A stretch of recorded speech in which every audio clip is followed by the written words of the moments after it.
राजधानी दिल्ली का Kanjhawala hit and run मामला भले ही अभी सुर्खियों में हो, लेकिन दूसरी तरफ इस मामले में अब परिवार को भी राहत मिलती नजर आ रही है।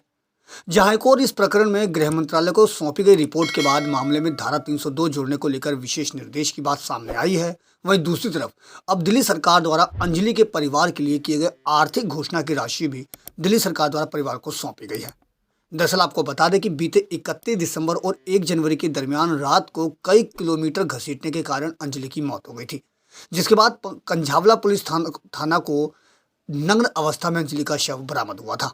इस प्रकरण के बाद से ही परिवार और आमजन में गुस्से का माहौल देखने को मिल रहा था। लोगों के बढ़ते गुस्से को देखते हुए दिल्ली सरकार की तरफ से अंजलि के परिजनों को 10 लाख रुपए की आर्थिक सहायता की घोषणा की गई थी। उसी घोषणा के तहत दिल्ली सरकार द्वारा शुक्रवार को अंजलि की मां को 10 लाख रुपए के 2 चेक प्रदान किए गए। दिल्ली सरकार के इस आर्थिक सहायता के बाद अंजलि की मां ने दिल्ली सरकार का आभार व्यक्त किया है।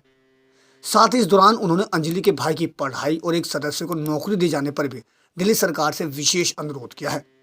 इस दौरान अंजलि की मां ने धारा 302 जोड़े जाने के निर्देश पर भी खुशी जाहिर करते हुए आरोपियों की फांसी की सजा की मांग की।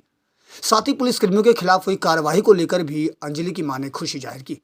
उन्होंने कहा कि अगर उस रात सड़क पर पुलिसकर्मी तैनात होते तो शायद अंजलि आज जिंदा होती। हालांकि इस दौरान अंजलि की मां भावुक भी दिखाई दी।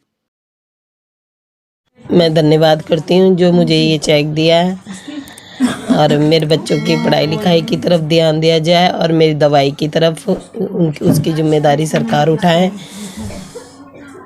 क्योंकि मैं काम करने लायक नहीं हूँ और जो मेरी नौकरी की बोला हुआ है मेरे भाई की या मेरी किसी की भी हो वो उसकी करी जाए सरकार को और उन 5 जनों को फांसी दी जाए।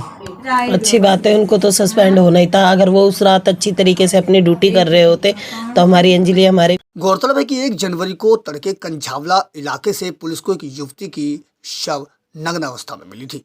पुलिस ने युवती के शव को अपने कब्जे में लेकर इसे सुल्तानपुर थाना पुलिस को सुपुर्द कर दिया था। हालांकि पुलिस इस मामले में एक्सीडेंट के नजरिए से जोड़ती हुई देख रही थी, लेकिन शुरू से ही जिस स्थिति में युवती का शव मिला था वो और भी कई सवाल खड़े कर रहा था।